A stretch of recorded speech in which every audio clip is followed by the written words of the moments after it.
Welcome back, ladies and gentlemen, to Mr. McCarthy's Social Studies History News.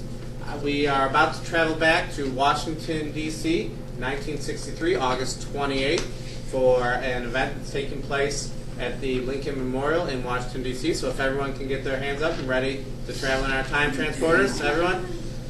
Everyone? Okay, we're back here in Washington, D.C., and there's a huge crowd of people, and it seems that civil rights leader Martin Luther King Jr. has just given a big speech, and everybody's very excited about it. He talked about a number of things, including a dream he has, not a literal dream, but a dream for the future of America, where whites and blacks can work and live together in harmony. And I thought we'd talk to Dr. King and some of the protesters here that were part of this march and see what they think about this. Excuse me, sir, are you Dr. King? Yes, I am. Okay, and I see you're here on the Lincoln steps of the Lincoln Memorial, and there's the image of Abraham Lincoln, our 16th president, who freed the slaves behind you. Why are you here exactly? I am here to give a speech and lead the march in Washington. Okay, and how do you feel about the March on Washington? I think it might lead our government to finally pass the Civil Rights Act. Okay, so this is an effort to get the government to pass laws protecting African Americans? Yes, it is. Okay, what type of protections do you feel African Americans need? The right to vote and integration in public facilities. Okay, so we want to get rid of segregation? Mm-hmm. Okay, very good. What do you think is going to happen next? I think that the government will. I think I have confidence in the government that they will finally decide to pass the Civil Rights Act, Okay. maybe giving blacks and other races more rights than I thought it was. Okay, so you have confidence that the government will help African Americans achieve these rights? Yes, I do. Why do you have this confidence? I believe that since the blacks showed a lot of persistence in nonviolent protests, we are willing to keep it up for even longer, and I believe that the nation has grown weary of seeing blacks mistreated. Okay, very interesting. So you think the focus on nonviolence is going to lead you to success? Yes. Okay. What does the future hold for the African American community? I believe that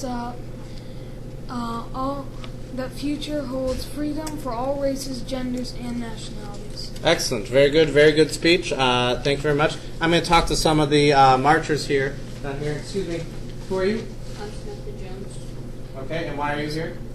To gain equal civil rights. Okay. And you, sir? Courtney Smith, Okay. And why are you here? to protest segregation. Okay. So equal rights, segregation. How do you feel the march has gone? Good. Good. You're happy with the results? Yeah. Okay. And you, sir? Oh, good. Okay. What do you think is going to happen next? Segregation will end and will be treated equal by most people. Okay, so you think this is going to lead to eventual success? Yes. What about you? Same thing. Okay. Can you elaborate? Segregation will end and we'll be treated with equality.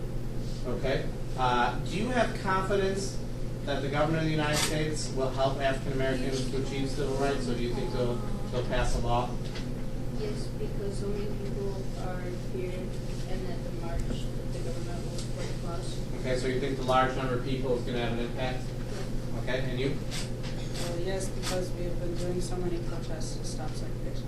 Okay, so you're both confident that the government is going to step in and do something. What does the future hold for the African American community? African Americans will get equal rights and be treated equally as whites. Okay, so equal rights. And what do you think the future holds? I think that segregation will end and everyone will be treated equally. Okay, very interesting. Well, I feel that these protesters really all share the same values, so I think it's important to talk to some other people. So for the first time on our Social Studies News, we're not just going to travel through time, but we're going to travel really quickly through space. So I'm going to actually go across town to the White House and talk to the president. Okay, everyone ready to travel really fast? Across, okay, ready? Okay. Well, I'm in the White House now. I somehow got past the Secret Service, so they might come looking for me in a few minutes. Excuse me, sir, are you President Kennedy? Yes. Okay, and did you watch Dr. King's speech on TV today? Yes. Okay, how do you feel about the March on Washington? I think that the speech was very inspiring and Okay, so you felt his words were very inspiring and moving. What do you think is going to happen next in the civil rights movement? I think that segregation will be outlawed. Okay, do you think segregation will be outlawed? Well, you're the president, so I assume by thinking that you're going to have a hand in that. Do you have confidence that you and the government will help African Americans achieve their civil rights? Yes. Why do you believe this? Because I think this persuade the Congress. So you're going to persuade the Congress to pass a strong civil rights law? Okay. What does the future hold for the African American community? I think that segregation will end. Okay, segregation will end. Let me ask you this. This is an interesting one. You're the President of the United States. Can you envision ever an African American sitting where you're sitting in the presidency? Yeah. Okay, so you think one day that might happen? Yeah. Okay, very interesting. Well, now we've got to travel even farther. We're going to travel down south to talk to somebody who might have an opposing view from that. Everyone ready? Yeah. Okay. Everyone put your arms out like this. And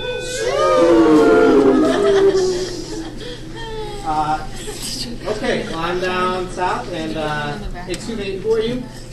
Alice, ma'am. I'm 37 years old and live in Greensboro, North Carolina. Okay, North Carolina. I knew this place looked unfamiliar. Why are you here? I'm here at my house because I don't support civil rights for blacks. Okay, you don't support civil rights for blacks. Did you watch Dr. King's speech on TV? Yes, I did. And how did you feel about the March on Washington? I feel it was pointless because they will never get their way.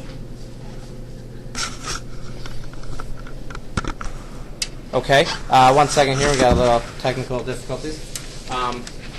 Okay, so you don't feel that that anything's going to come of it?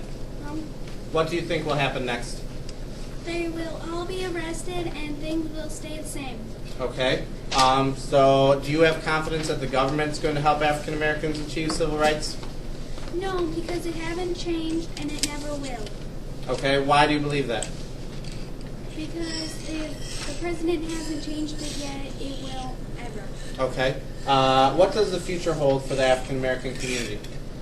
Everything will get worse for the blacks and because they're causing chaos.